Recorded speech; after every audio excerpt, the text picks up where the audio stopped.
Veníamos hablando de Proverbios 6, que fue como inició todo esto hace varias semanas. Proverbios 6, 16 al 18, que habla de las 7 cosas que el Señor aborrece, que abomina. Dice, 6 cosas aborrece Jehová y aún 7 abomina su alma. Los ojos altivos, que habla del orgullo, la lengua mentirosa, las manos derramadoras de sangre inocente, el corazón que maquina pensamientos inicuos, los pies que se apresuran, ¿cierto? Presurosos para correr al mal, el testigo falso que habla mentiras y el que siembra discordia entre hermanos. Y hablábamos de cómo estas 7 cosas, esas palabras que utiliza para aborrecer y para abominar, son muy fuertes. Aborrecer es la palabra más fuerte que hay en la escritura para detestar, para odiar, para rechazar algo. Y dice, estas 7 cosas Dios las odia, detesta, rechaza. Y aún 7 abomina. Y abomina es la palabra para repugnar, asquear, para cuando algo te produce ganas de vomitar, de trasbocar, esa sensación, ese es ese abominar, algo que le causa repudio.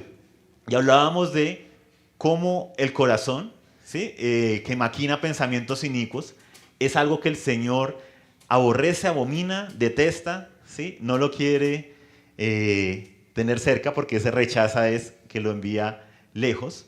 Pero hablábamos de cómo esto no es un pensamiento premeditado, que tener un corazón que maquina pensamientos inicuos, ese maquinar es la misma palabra para arar la tierra. O sea, es un corazón que está arando, ¿sí? Esos pensamientos.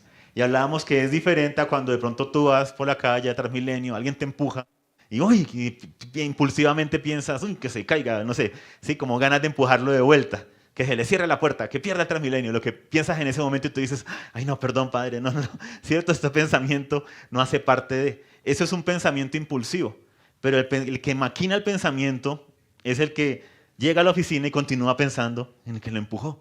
Y ojalá se caiga o llegue tarde y ojalá tal cosa. Y está en la hora del almuerzo y les está contando a todo y me empujó y me hizo esto y está maquinando, está echándole tierra, está arando el corazón con ese mismo pensamiento y llega la noche y lo está pensando. Ahora, la persona que nos hace eso, pues como es un desconocido no tenemos cómo continuar maquinando a veces.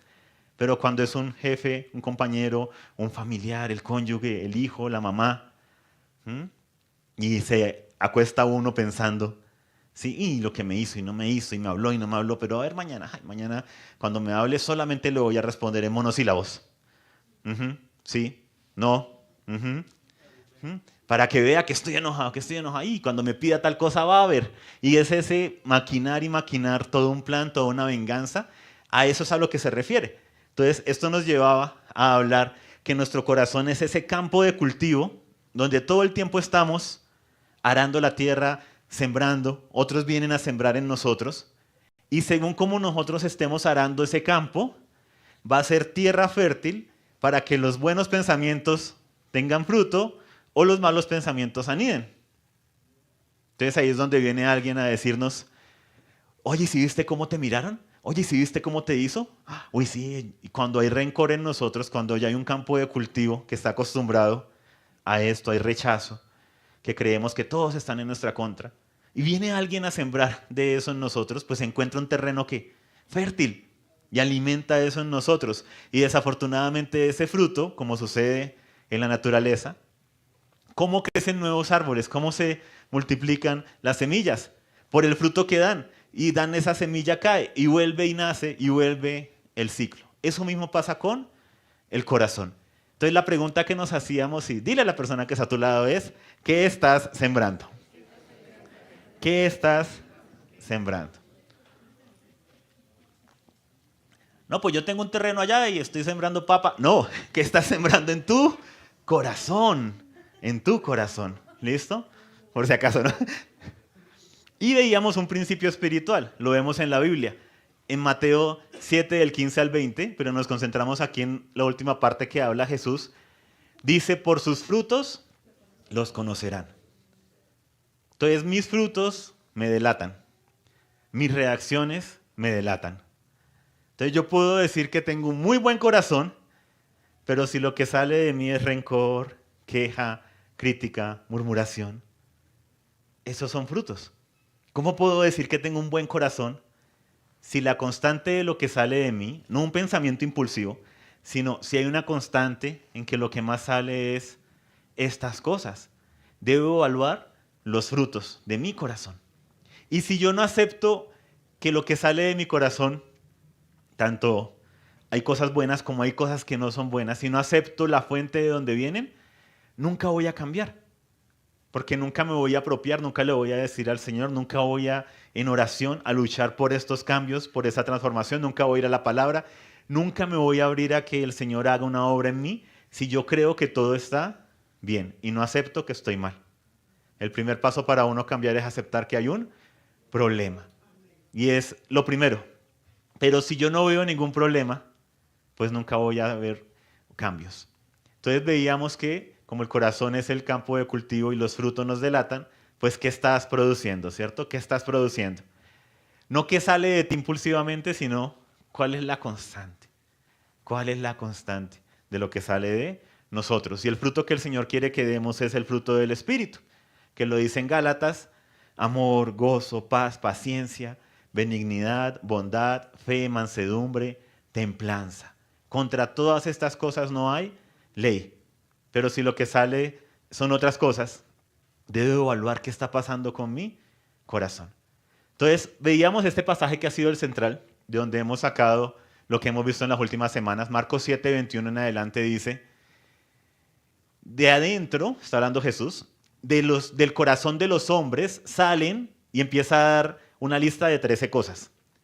Los malos pensamientos, fornicaciones, robos, homicidios, adulterios, avaricias, maldades, engaños, sensualidad, envidia, calumnia, orgullo e insensatez. Todas estas maldades de adentro salen y contaminan al hombre. Entonces Jesús llega y le dice a los fariseos que estaba hablando en ese momento con ellos, que los estaban criticando por la manera en que no se purificaban las manos como lo hacían ellos y demás, que lo que contamina a la persona es lo que sale de ella misma y que estas cosas están dentro de su corazón. O sea que cuando yo digo y le echo la culpa a mi cónyuge, a mi mamá, a mi hermano, a mi hijo, al compañero, al jefe, a la persona, y digo, es que esa persona saca lo peor de mí. Estoy echándole la culpa al otro, pero no estoy escuchando mis propias palabras. Saca lo peor de mí. La otra persona no puede sacar algo que no haya en ti. Y es ahí donde entra la transformación. Cuando yo admito, oye, sí, la persona como me habló no estuvo bien. Lo que dijo no estuvo bien. Pero eso no quiere decir que mi reacción esté bien. Dos males, nos enseñaban los abuelos, las abuelas, ¿cierto? Dos males no hacen un bien. Entonces tenemos una persona que obra mal y yo obro mal en mi reacción, pero justifico mi reacción porque la otra persona comenzó. Y hablamos de cómo el Señor nos lleva a un proceso de madurez y quiénes son los que justifican sus malas reacciones cuando otra persona es la que les hace algo malo. Los niños. Los que han sido padres de niños pequeños. Nadie les enseña eso, ¿sí? Pero saben culpar muy bien al otro. ¿Y por qué le hiciste tal cosa a tu hermano? ¿Por qué le hiciste tal cosa en la iglesia infantil? Es que él comenzó, es que él me quitó. La culpa siempre la tiene el que comienza. Y nosotros le decimos al niño, uy, sí, tienes razón, y la próxima vez le pateo peor para que aprenda a no quitarte tus cosas. No, uno dice, ¿cierto? Si esto no lo disciplinamos, puede ser algo muy dañino para los demás. Y le enseñamos, mi amor, pero es que ese es él. Pero tú no tienes por qué también reaccionar de la misma manera, porque queremos que ellos tengan un estatus, un estándar, más alto, que su nivel sea más alto en el Señor. Y aún sin estar en el Señor, queremos que nuestros hijos sean buenos ciudadanos, ¿cierto? Por eso les enseñamos también, y si Julanito se tira por una ventana, tú vas a salir corriendo a tirarte, ¿cierto? Y todo eso que les decimos acerca también de las reacciones. Si él te pega, tú no necesariamente, ¿cierto? Tienes que responderle de la misma manera. Y los niños reaccionan así. ¿Cuál es el tema? Que a veces estamos ya jóvenes, adultos mayores, ancianos, y continuamos diciendo, él me dijo, es que él comenzó, es que ella, es que él, es que mi esposo, él saca lo peor de mí. Tu cónyuge no puede sacar algo que no estuviese ya en tu interior. Las pruebas revelan el carácter. Las pruebas que pasamos y nuestras reacciones revelan lo que hay en nuestro corazón. Y cuando yo veo lo que sale de mí y luego pido perdón y acepto, uy, no estuvo bien. Por más y que yo acepte que no estuvo bien mi reacción, no justifica a la otra persona, que es donde nuestro corazón nos engaña. Yo creo que por aceptar que mi reacción está mal, estoy justificando el maltrato de la otra persona. No, son dos cosas independientes. Yo respondo por la mía delante del Señor. Entonces Jesús nos advierte de los malos frutos que provienen, del corazón. Y ya hemos visto los primeros 11 en las últimas semanas, en esas 3 enseñanzas. Hoy vamos a ver los siguientes 2. Vamos a intentarlo nuevamente. Vamos a ir con el orgullo. Proverbios 16:5 dice: abominación al Señor es todo el que es altivo de corazón. Ciertamente no quedará sin castigo. Y Proverbios 16:18 dice: delante de la destrucción va el orgullo, y delante de la caída la arrogancia de espíritu. Orgullo, en su significado, en la palabra, es brillar, ponerse por encima de. Brillar o colocarse por encima de. El orgullo tiene mucho que ver con el mostrarse. O sea, el orgullo no es solamente, comienza en el corazón, pero el orgullo lleva a una acción, a querer mostrarse por encima de otros. Sea con mis palabras, con mis actitudes o con mis acciones, con mis hechos. Dice que delante de la destrucción va el orgullo y delante de la caída la arrogancia de espíritu. El orgullo es de los pecados más sutiles que hay. Porque es de los únicos pecados que se alimenta de lo bueno. El orgullo es de los únicos pecados que se alimenta de lo bueno. Yo llevo 22 años de cristiano. Nunca me he dejado de congregar. Nunca he cambiado de congregación. Me he mantenido fiel. He servido. Mantengo mis disciplinas espirituales. Es el único pecado que se alimenta de lo bueno y lo tuerce, ¿para qué? Para ponerme por encima de otros. Por eso es tan sutil. Por eso dicen que el orgullo es como el mal olor corporal. Todos a tu alrededor lo notan excepto tú. Porque tú solo estás hablando de lo bueno que eres, lo bueno que te va, lo bien que te va. Pero como el orgullo busca brillar por encima de, se nota en cosas muy sutiles. Se puede notar en un testimonio. Se puede notar cuando contamos nuestra historia, nuestra vida, nuestro testimonio en el Señor, pero que se vuelve más un currículum. Cuando una persona cuenta de sus testimonios espirituales, pero solamente cuenta, sí, y el Señor me dijo, y el Señor esto y lo otro, y cuenta toda su vida y todas sus hazañas en el Señor, y tú sientes que hay algo ahí, el discernimiento te dice, no me está contando esto para edificarme, y como mostrándome, wow, qué bonito, si yo quiero tener una relación así con el Señor, sino que tú notas que se está ufanando, ¿sí? Se está enalteciendo a sí mismo por su currículum espiritual, por sus experiencias en el Señor. También pasa en lo laboral, cuando uno, ¿sí?, se exalta a sí mismo. Qué bonito es cuando a ti te exaltan otros y reconocen el buen trabajo que haces. Pero esa persona que tú de pronto le estás contando algo bueno que te pasó, ¿sí? Algo bueno que aconteció, y salta la persona. Ah, no, pero ¿saben qué? ¿A mí qué me pasó? Y tiene que tener la última palabra, tiene que contar el testimonio, tiene que brillar. A nosotros nos pasó hace muchos años, como aproximadamente 20 años, una persona que ya no está en la congregación, Entonces no hay problema, podemos hablar de ella y chismear, como decía él. No, no podemos hacer eso. Por eso no voy a dar nombres. Pero había una persona que nos daba ya era risa en el Señor. Porque cada vez que mi esposa, en ese momento no éramos casados, ¿sí? Pero cada vez que mi esposa o alguien del grupo de jóvenes decía, ay, yo tuve un sueño anoche, y tuve esto, lo otro, vi esta visión, o vi esto en el Señor, y el Señor me dijo esto, y decía, "Ah, yo vi lo mismo", pero siempre, o sea, ¿o era la persona con los sentidos espirituales más abiertos? ¿O había algo ahí? Ujú.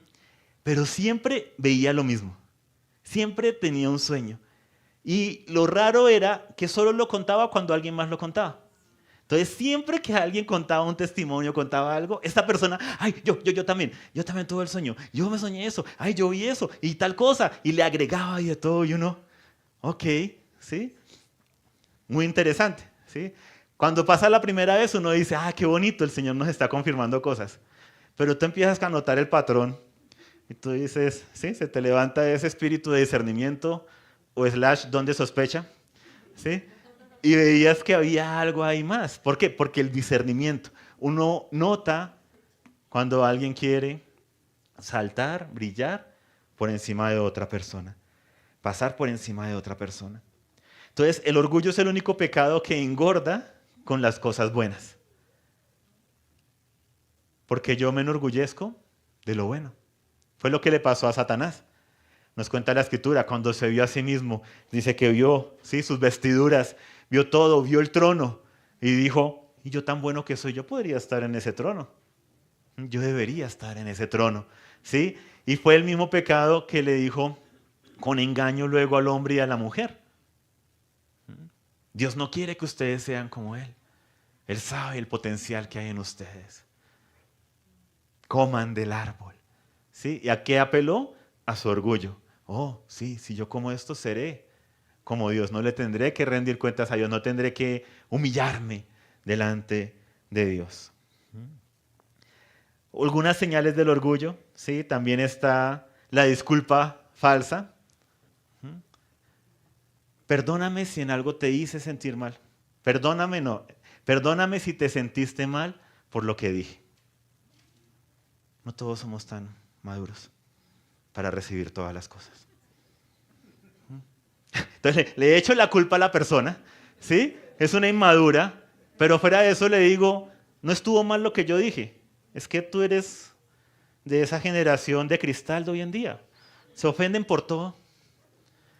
Entonces le estoy echando la culpa de que fue como tú te sentiste. Entonces te pido perdón, pero te digo, por si tú, equivocadamente, te sentiste mal por lo que yo dije. Porque no fue culpa mía, es tuya. Es lo que está en tu corazón. Muy bien. Entonces está eso y ahí es donde uno ve cómo el orgullo es tan sutil. Se mete en nuestras vidas, en nuestras palabras, en nuestras relaciones. Porque cuántas veces nosotros hemos pedido a veces perdón, pero culpando al otro. Y el más obvio, ¿no? Perdóname, mi amor, cómo reaccioné. Pero es que tú, la metralleta. Sí, la metralleta de palabras, recuerdos, palabras, Entonces ese perdón no vale. O sea, ¿por qué estoy pidiendo perdón si le estoy dando todas las razones por las cuales yo tenía razón?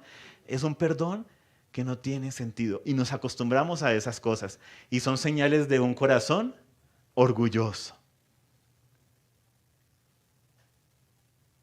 Yo cuando pido perdón, debo pedir perdón sin peros. Porque estoy pidiendo perdón por lo que yo hice, no justificando la acción del otro.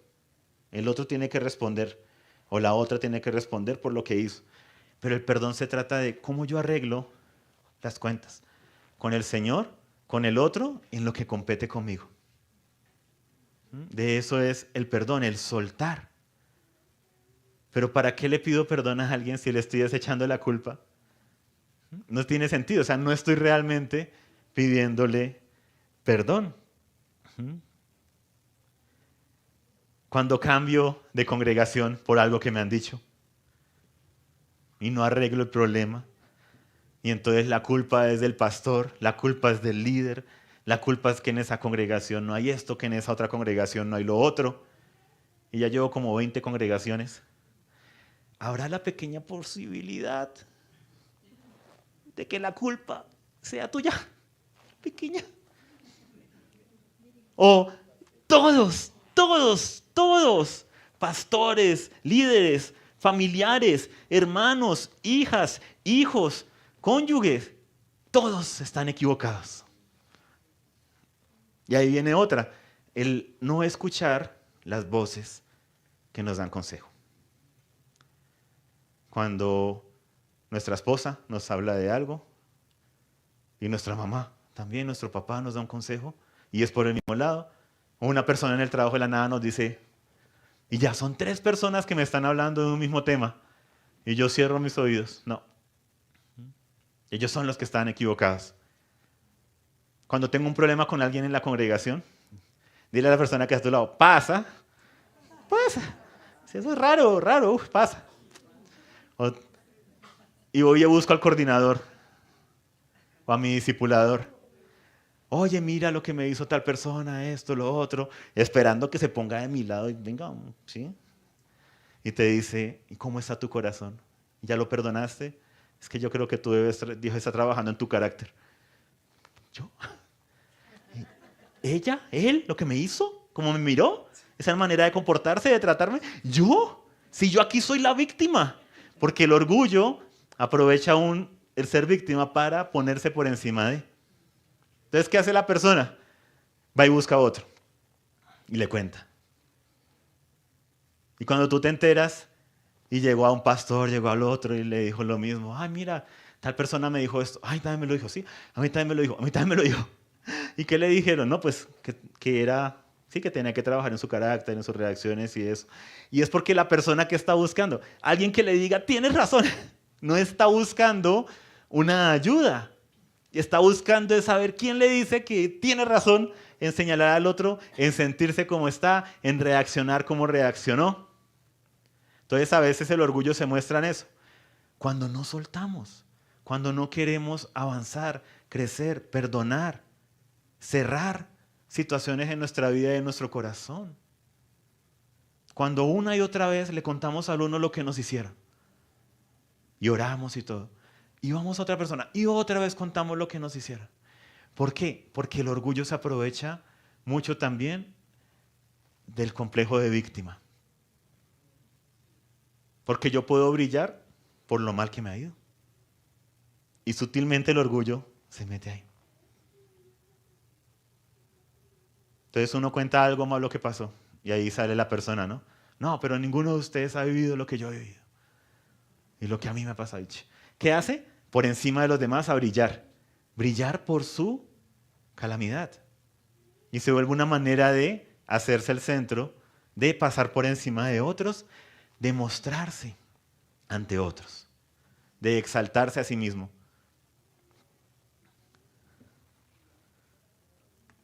Cuando personas solo quieren servir porque van a tener una posición visible en la congregación. Entonces, ministerio de servidores, de siervos, necesitamos manos. ¿Quién quiere estar acá en la alabanza? Yo. Tengo unos dones y unos talentos. Y es hora de ponerlos al servicio del Señor. Me hacen recordar las selfies, no sé si han visto por ahí los memes, pero las personas que van de viaje a veces, ¿no? Y muestran los monumentos y demás. Y entonces se toman la selfie y el 80% de la foto es la cara de ellas. Y acá está el monumento.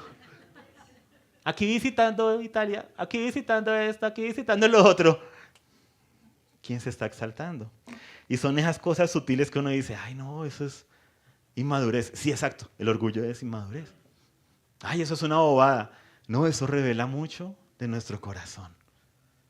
Y el Señor quiere trabajar en nuestro corazón. ¿Por qué? Porque el orgullo hace daño. Le hace daño a otros. Comenzando conmigo mismo. Me hace daño a mí.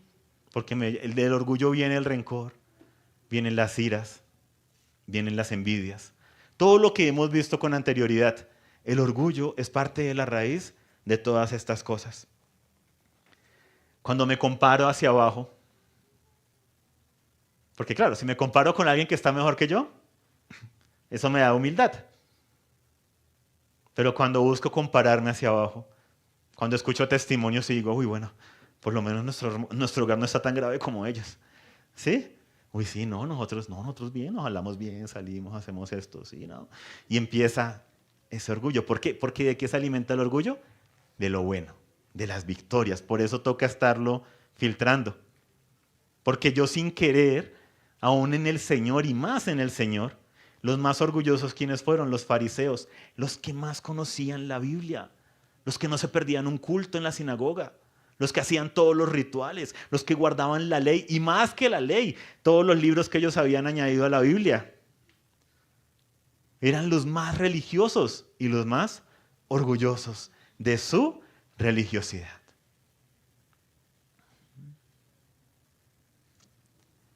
Entonces no debo, ¿sí?, hablar de lo bueno, de las cosas que me pasan. No, claro que sí. Lo que pasa es que en la humildad viene es en darle la gloria al Señor por esas cosas. Esa es la pequeña gran diferencia. Porque en la Biblia, la palabra que utiliza en el Antiguo Testamento para hablar del Señor como el Altísimo, el exaltado, es la misma que utiliza para el orgullo. O sea, la misma palabra cuando habla de Dios como exaltado, como lo que brilla sobre todo, es la misma que cuando se habla del hombre, se aplica para hablar de orgullo. O sea, ¿qué es el orgullo? Usurpar el lugar de Dios. Si lo vemos de esa manera. Cuando hay orgullo, cuando yo actúo en orgullo, cuando yo hablo y me exalto a mí mismo, estoy usurpando el lugar de Dios, porque le estoy quitando la gloria, la honra a Él. Entonces no es una cosa minúscula, no es solamente pues de la risa que nos da y demás los ejemplos. Es una cosa importante. Entonces, ¿cómo se contrarresta? Porque nosotros hemos hablado de que no es solo hablar de lo malo y quitarlo, porque entonces ¿qué? Sino que se debe sembrar en el corazón. Entonces, obviamente, la humildad, ¿cierto? En Filipenses 2:3 nos dice, no hagan nada por egoísmo o por vanagloria. Entonces habla de lo negativo. No hagan esto. Y a veces nos quedamos ahí. No voy a ser orgulloso, no voy a ser orgulloso. Y entonces no hablo de mí mismo, paso un mes, ¿sí?, exaltando las cosas de los demás, dándole gracias a Dios, ¿sí? Aún en el trabajo como que quiero hablar, ay, sí, yo hice eso, pero estoy cuidando mi corazón porque noto que es un área de debilidad en mí. Entonces, no, si me exaltan, ok, pero no voy yo mismo a autoexaltarme y proclamarme a mí mismo. Y entonces pasa el mes y yo digo, wow, soy tan humilde. No he hablado de mí en un mes. Uf. Y ahí la humildad se volvió orgullo, porque el orgullo se alimenta de lo bueno. Entonces yo aún, sí, puedo entrar el orgullo después de un ayuno.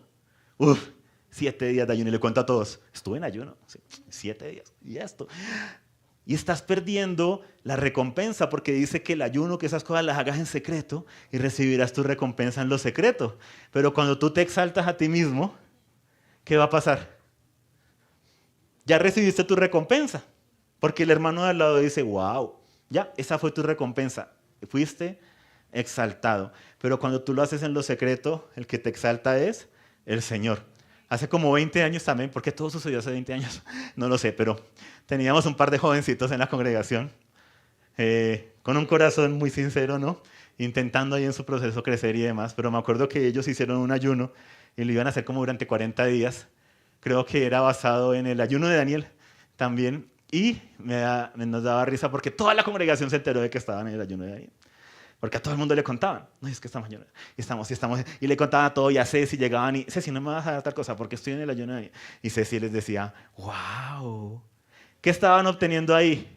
La recompensa de hombres. Entonces iban a hacer un ayuno durante 40 días para recibir una recompensa de hombres. Y chévere, igual el cuerpo, ¿no? Se alinea, todo lo que implica y demás. Pero entonces el orgullo es muy sutil porque es el pecado que se alimenta de lo bueno. Entonces aquí dice, no hagan nada por egoísmo o por vanagloria, ¿no? Por decir, lo hice yo. Soy tan humilde. Nosotros cuando fuimos a Bolivia en el 2007, que nos hablaron de los dones. ¿Y qué era? Eran los dones del Espíritu. Y todos los dones del Espíritu que están en Corintios. Y también del fruto del Espíritu. Y hay uno que es la humildad. Entonces yo, todo chistoso, me hice un cartel que era así gigante. Le puse humildad. Porque era la ironía, ¿no? Era el chiste. Y todo el mundo lo entendió. No, pues claro, qué humilde. Con el cartel que decía humildad, grandísimo. Pero ¿en cuántas ocasiones no vamos así con lo que hacemos? Es que yo lo que oro, yo sí busco del Señor. Es que yo sí soy un reformador, una reformadora. Yo sí me meto con el Señor. Yo sí alabo como Él lo quiere. Yo sí, yo.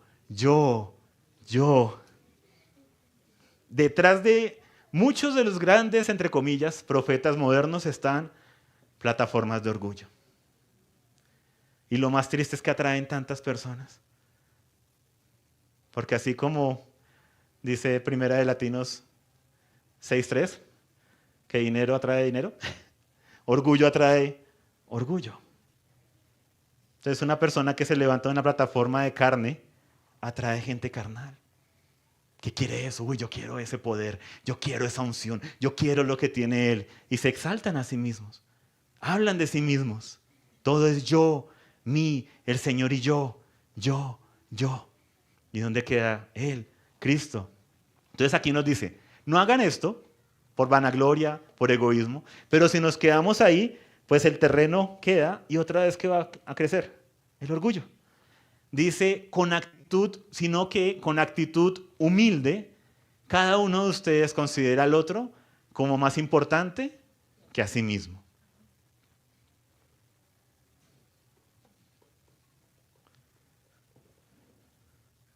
Considera al otro como más importante que a sí mismo. El orgullo te lleva a siempre buscar estar por encima del otro, siempre responder, siempre tener la última palabra. La humildad te lleva a veces a callar.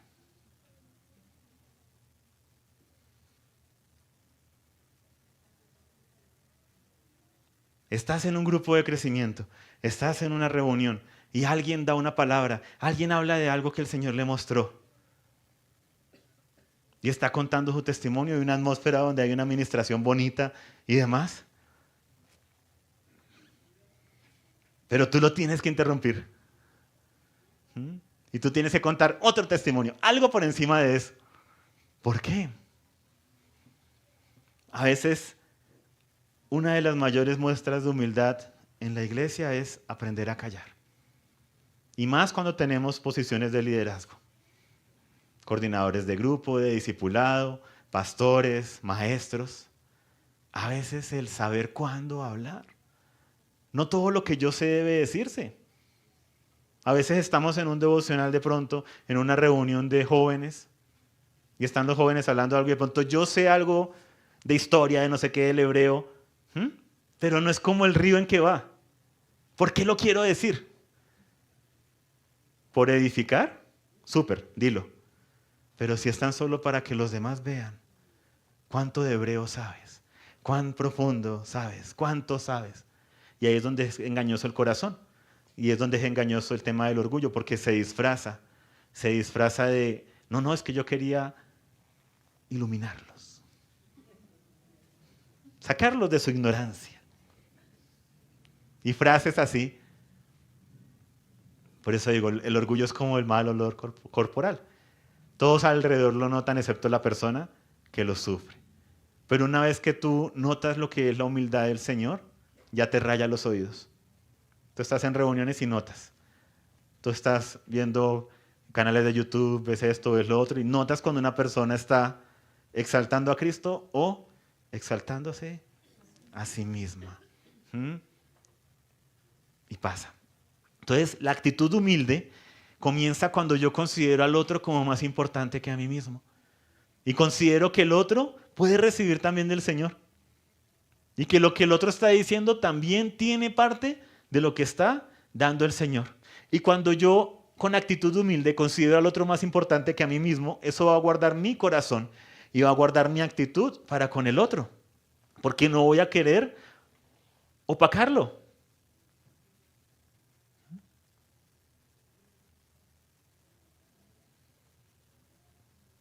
No voy a querer opacarlo. Y no sé si lo han visto, a veces pasa en redes sociales, ¿no? Una persona se casa y coloca las fotos de su matrimonio. Aquí nos casamos hoy. Y la gente le dice, felicitaciones, no sé qué, ta, ta.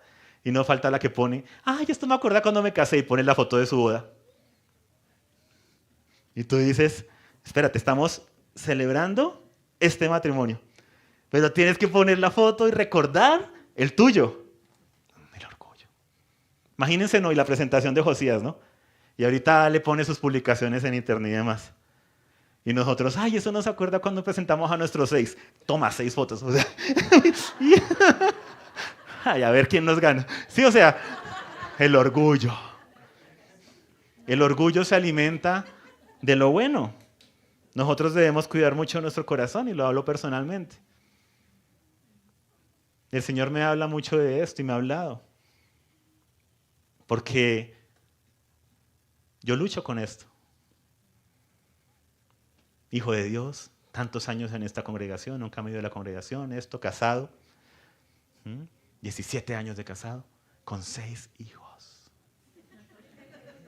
Cuando estos otros cobardes no pueden tener ni uno. Sí, o sea, ¿en serio? ¿Y qué está haciendo ahí? ¿Quién se está inflando? El ego, Jorge. Y ojo, si te levantas, ¿cierto? Como palmera, caerás como coco. Lo que decía el proverbio, antes de la caída de la destrucción viene la arrogancia. Entonces, gracias a Dios por nuestras victorias, pero cuidémonos porque en el ámbito cristiano a veces se alimenta el orgullo. Se le llama testimonio. Y uno detecta cuando el testimonio es para edificación o cuando es para pasar por encima de otro. Y en Mateo 11:29 dice, tomen mi yugo sobre ustedes y aprendan de mí que yo soy manso y humilde de corazón y hallarán descanso para sus almas. Y está hablando el Señor Jesús y dice que tomen mi yugo sobre ustedes.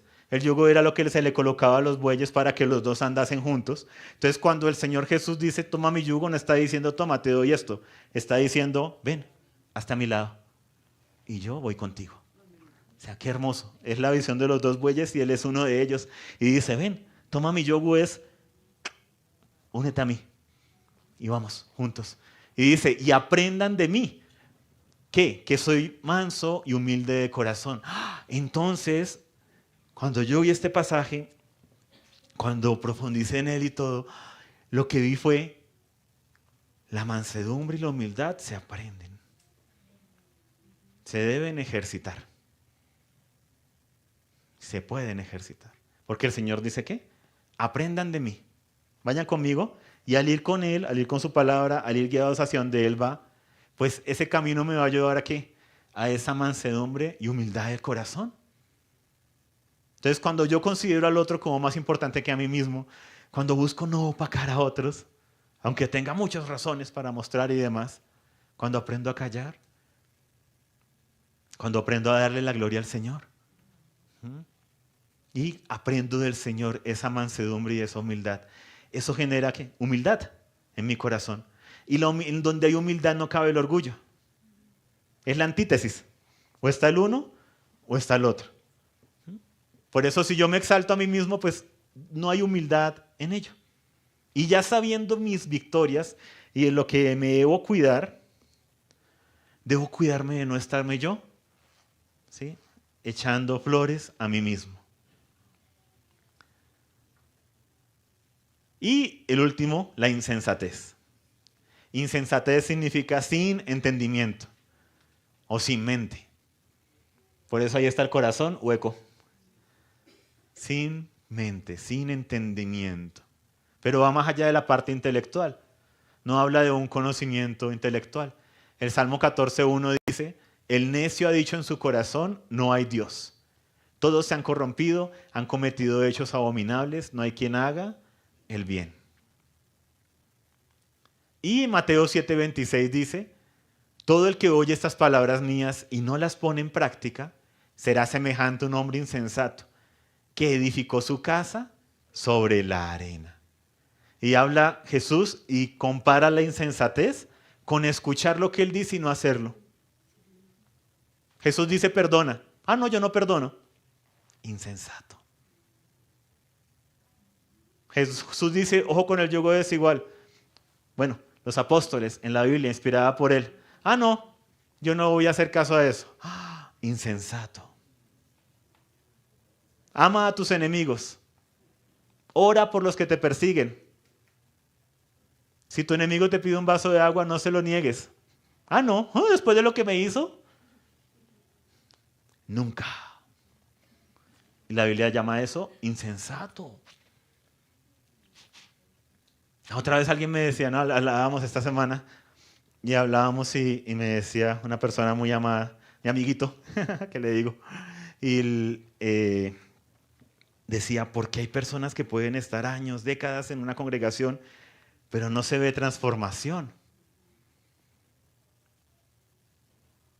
Yo no tenía la respuesta, pero sé que eso se llama insensatez, porque es lo que dice Jesús. El que oye mis palabras pero no las practica es un hombre insensato, que es como el que edifica su casa sobre la arena y lo compara con otro que edificó sobre la roca. Cuando yo escuchaba ese pasaje me imaginaba literal arena y al lado una roca y encima una casa. Pero luego cuando vi el paralelo en Lucas, vi, no está hablando de eso. Está hablando, uno construyó superficialmente y en el otro pasaje dice, el otro excavó hasta encontrar roca y colocó el cimiento en la roca y compara eso con la vida espiritual y con Jesús.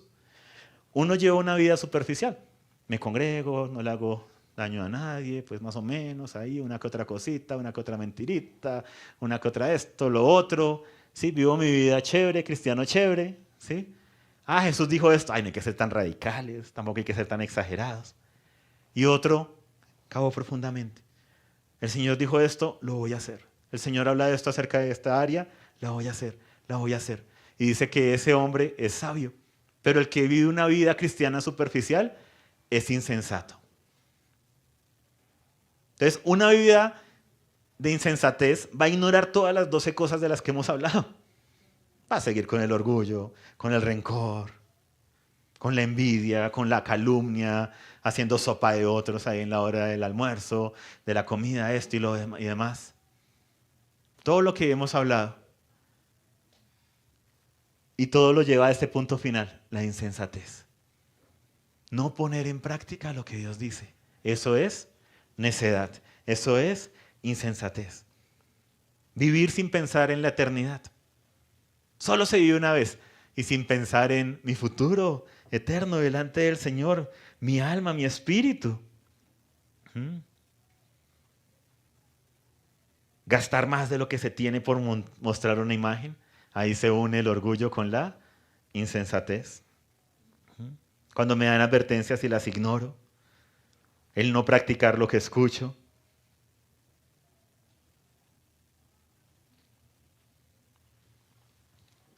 ¿Cómo se contrarresta esto? El propio pasaje lo dice, Jesús lo dice.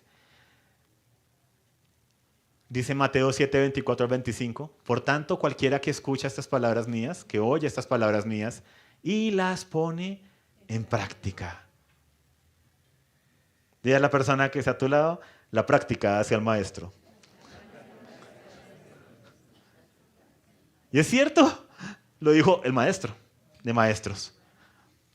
Y las pone en práctica, será semejante a un hombre sabio. Y en la escritura, la sabiduría y la insensatez son antítesis. Que edificó su casa sobre la roca. Y cayó la lluvia, vinieron los torrentes, soplaron los vientos y azotaron aquella casa, pero no se cayó porque había sido fundada sobre la roca. Entonces son dos casas, ambas afrontan circunstancias adversas. Vienen las lluvias, vienen los torrentes, viene la tempestad. O sea, estar en la roca no me libra de la tempestad. Pero una es destruida, arrasada y otra, a pesar de todo, ¿cierto? Tiene todas las normas, ¿sí? Muy bien, todas las normas técnicas, bíblicas, cristianas, y a pesar de la sacudida y todo, permanece.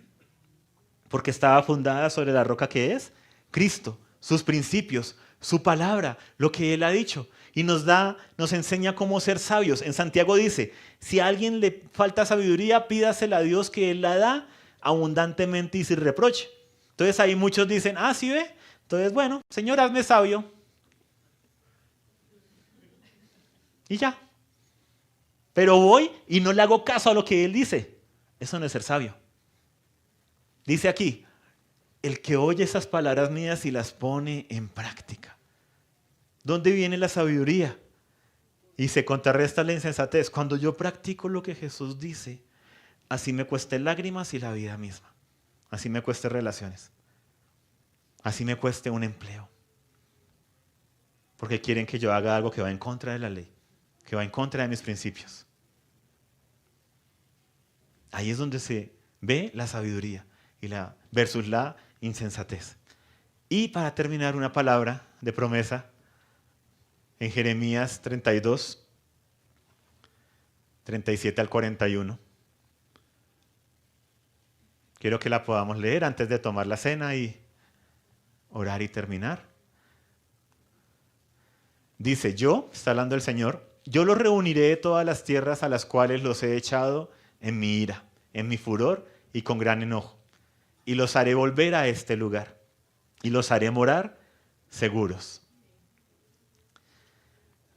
Ellos serán mi pueblo y yo seré su Dios. Y es tan hermoso porque el Señor dice, yo voy a hacer estas cosas. Los haré volver, los haré habitar, será mi pueblo, yo seré su Dios.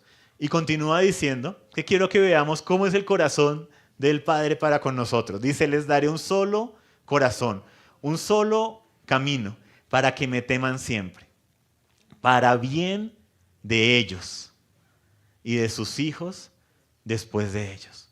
¿Por qué el Señor quiere estas reformas, estos temas de nuestro corazón? Porque nos benefician a nosotros.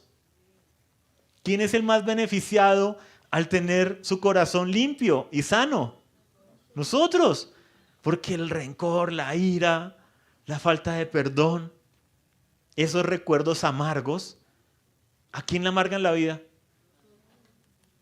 Al que los tiene, no al otro. Uy, es que lo que me hizo y cuando esto y cuando lo otro. Y el otro ya feliz en su ignorancia. Y aquí uno todo, ¿sí?, lleno de rencor, de amargura. No puedes disfrutar la comida porque te acuerdas de lo que te hizo y cómo me fue a hablar y cómo me fue a decir eso. Uy, es que la próxima vez. ¿Y quién se está amargando? O sea, ¿quién está en una tormenta, en una amargura, sin disfrutar su vida? Uno mismo. Entonces, cuando el Señor quiere sacar estas cosas de nuestro corazón, hacerlas evidente, dice, es para el bien nuestro. O sea, me pareció tan hermoso este pasaje porque muestra ese corazón del Padre en que Él dice, o sea, mi interés no es que tu corazón esté limpio porque sí, o sea, ¿para qué? Es porque quiero tu bien y el bien de tus hijos. Porque donde hay queja y crítica, pues la siguiente generación ¿a qué se va a acostumbrar? A la queja y a la crítica. Y la siguiente generación, a la queja y a la crítica. Y así vamos repitiendo esos patrones de generación en generación. Y el Señor dice, yo quiero el bien de ellos. Haré con ellos un pacto eterno de que yo no me apartaré de ellos para hacerles bien. Listo, una persona. Muy bien. Voy a darles la oportunidad. A ver, ¿quiénes se apropian de esto? Haré con ellos un pacto eterno de que yo no me apartaré de ellos para hacerles bien. O sea, que en lo que sea hacerles bien va a estar ahí. E infundiré mi temor en sus corazones para que no se aparten de mí. Me regocijaré en ellos haciéndoles bien.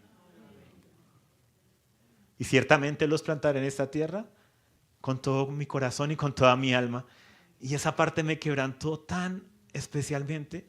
Pensar en ese me regocijaré. O sea, Dios se alegra, se regocija, se goza en hacernos bien, en que nos vaya bien, en lo que son sus principios y sus diseños, ¿no? Pero me pareció tan bonito ese corazón de padre, porque ¿cuántos, los que somos padres, no queremos que a nuestros hijos les vaya bien? Y a veces la mamá cansona, ¿sí?, el papá cansón, lo hace porque quiere que le vaya bien, no para que le vaya mal. Y tenemos al Padre Eterno Celestial que quiere que nos vaya bien. Entonces, estas 13 cosas que hemos visto del corazón no es para dejarlas allá como el insensato, sino que el Señor, las 13 bondades que Él quiere sembrar, porque vimos, ¿cierto? La humildad, la generosidad, todo lo que hemos visto, la sabiduría, es porque sabe que con esas cosas nos va a ir mucho mejor. Nos vamos a evitar muchos tropezones. Y en otros que vamos a tener, va a estar su mano ahí para levantarnos. Amén. Entonces, con esto en nuestro corazón, te invito a que te puedas colocar sobre tus pies. Los que tengan a bien tomar la cena, pueden pasar aquí por mi izquierda, a su derecha. Santiago 3:17 dice: en cambio la sabiduría que desciende del cielo es ante todo pura y además pacífica, respetuosa, dócil, o sea que no lleva orgullo, llena de compasión y de buenos frutos, imparcial y sincera. Los que han leído Proverbios saben que durante cada capítulo se repite: busca la sabiduría de Dios, busca el temor de Jehová. El temor de Jehová es la sabiduría. Amén. Y si vamos luego a, bueno, precisamente no tengo la cita, pero sí sé qué dice, y si ustedes saben, me dicen. Bueno, ama al Señor tu Dios, obedécelo y aférrate a Él. ¿Qué dice? Aférrate. O sea, cuando uno se aferra a algo, se agarra duro. Porque de Él depende tu vida. ¿Cómo vamos a encontrar sabiduría de parte de Dios si no nos aferramos a Él? Deuteronomio 30:20, sí, amor, gracias. Debemos aferrarnos a Él y ahí encontraremos esa sabiduría. Todos sabemos cuánto Dios nos habla sobre la sabiduría y lo importante que es que nos repite tanto lo mismo. Y luego en Deuteronomio nos dice: ama al Señor tu Dios, obedécelo y aférrate a Él, porque de Él depende tu vida. Y esto es lo que queremos ministrar hoy, porque podemos encontrar muchas cosas malas en nuestro corazón, orgullo, cosas feas, y uno puede enfocarse: ay, sí, tengo esto, tengo lo otro, pero la sabiduría divina viene de Dios. Amén. El único que nos puede ayudar a cambiar es Él. ¿Y cómo podemos entender qué quiere Él? Aferrándonos a Él, aferrándonos como si de ahí dependiera nuestra vida. Hace poquito sucedió el temblor y veíamos cómo las personas se aferraban a sobrevivir, cómo se aferraban a encontrar a sus seres queridos. Aferrémonos de Dios, que sea ese clamor en nuestro corazón, porque de Él depende nuestra vida. Y luego dice: y por Él vivirás mucho tiempo en la tierra que juró dar a tus antepasados, Abraham, Isaac y Jacob. Amén. Pero nuestra tarea es aferrarnos como si de ahí dependiera nuestra vida. Si no nos estamos aferrando, estamos fallando, porque de ahí depende nuestra vida. Amén. Y con esta copa y este pan, Padre, así como tenemos en nuestras manos, Señor, el cuerpo, la sangre del Hijo, Señor, recordando que no es por nosotros mismos, declarando que te necesitamos, Señor. El hecho de que tengamos esta copa, este pan en nuestras manos, es admitiendo, Señor, que alejados de ti, Señor, estas 13 cosas y muchas más, Señor, surgen de nuestros corazones, Padre, y que te necesitamos, Señor, para que sea sembrada tu sabiduría, Señor, sea sembrado, Señor, el fruto del Espíritu y de un buen fruto en nuestros corazones, Señor. Por eso te damos gracias por la vida del Hijo. Gracias por la muerte de Jesús, por quien podemos tener perdón, Señor, el perdón y la limpieza, Señor, de nuestros pecados. Pero gracias también por la resurrección, Señor, que es lo que marca, que podemos marcar una diferencia, Señor, porque has enviado a tu Espíritu Santo a nuestros corazones, Señor. Y podemos clamar: Abba, Padre, y podemos decirte: Padre, no queremos, Señor, estas cosas en nuestra vida. Padre, te anhelamos a ti, te queremos a ti, te necesitamos y queremos aferrarnos a ti, el dador de la vida. Y declaramos que tan cierto como esta copa, como este líquido, Señor, como este pan entra en nuestro organismo, que tan cierto es la obra de tu Espíritu en nuestras vidas, Señor, y que te necesitamos, Señor, como la vida, Señor, de nuestro ser y de nuestro corazón, Padre. y venimos a unirnos al clamor, como lo dice el Salmo, Señor, a declarar, a buscarte a ti para que seas tú quien cree en nosotros un corazón nuevo, un corazón puro, Señor, y coloques un espíritu recto, renovado dentro de nosotros. Amén. Te invito a que podamos comer y beber y entonar juntos este salmo, orarlo con todo nuestro corazón.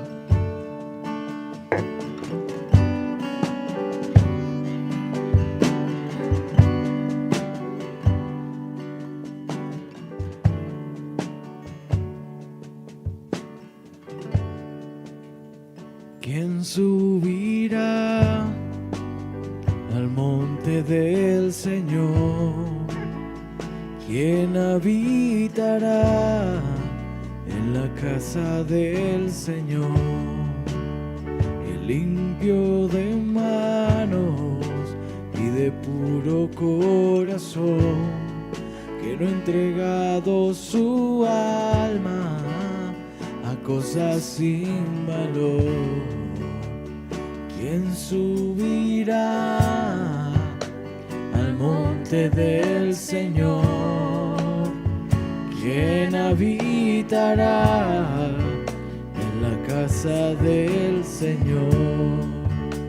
El limpio de manos y de puro corazón, que no ha entregado su alma a cosas sin valor.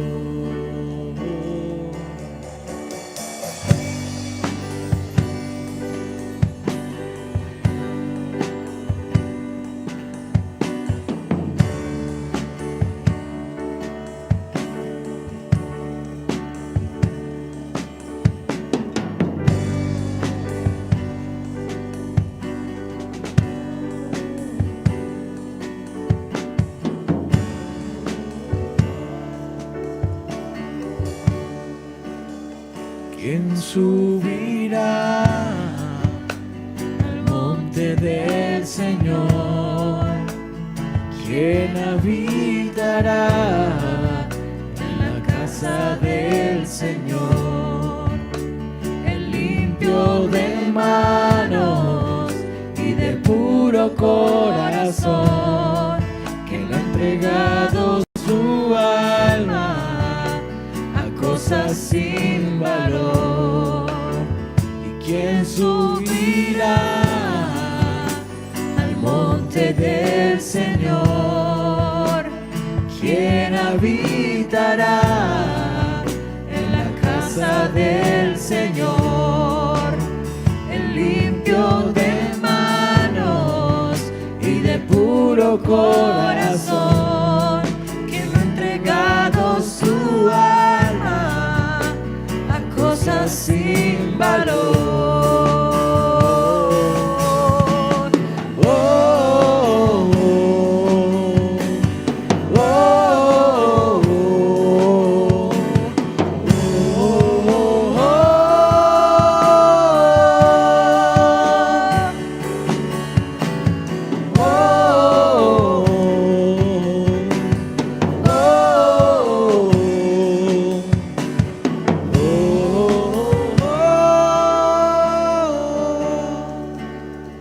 Crea en mí un corazón puro y un espíritu recto se renueve en mí. Crea en mí un corazón puro y un espíritu recto se renueve en mí. Crea en mí un corazón puro y un espíritu recto se renueve en mí. Crea en mí un corazón puro y un espíritu recto se renueve en mí. Crea en mí un corazón puro y un espíritu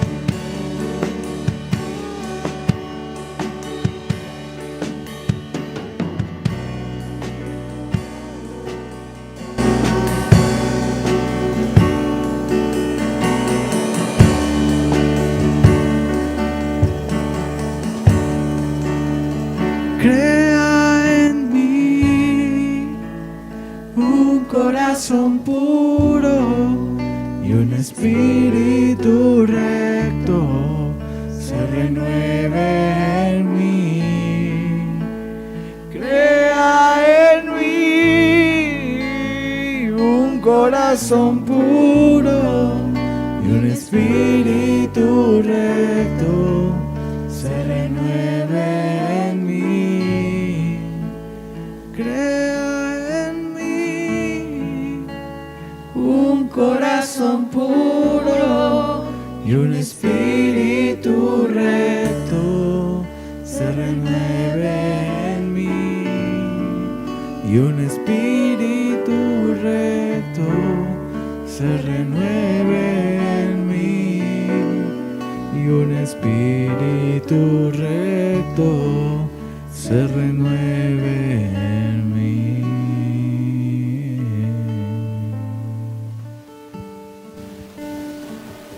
Amén, Padre, que continúes tú, Señor, haciendo la obra en cada uno de nuestros corazones, Padre. De adentro hacia afuera, Señor, que no quede ni una sola recámara, Señor, ni un solo terreno de nuestro corazón, Padre. Y que podamos entender que alejados de ti nada podemos hacer y que te necesitamos, Señor. Te necesitamos, nuestro corazón te necesita. Gracias, Padre, por tu presencia, por tu palabra, por lo que tú haces, Señor, por la reforma que haces en nuestros corazones, Señor. Espíritu Santo, hoy te clamamos y te pedimos para que en esta semana y de aquí en adelante seas tú recordándonos ese principio, que debemos aferrarnos a ti porque nuestra vida depende de ti. Así que en el nombre de Jesús oramos por esta semana, por cada uno de los que estamos aquí, por nuestras familias.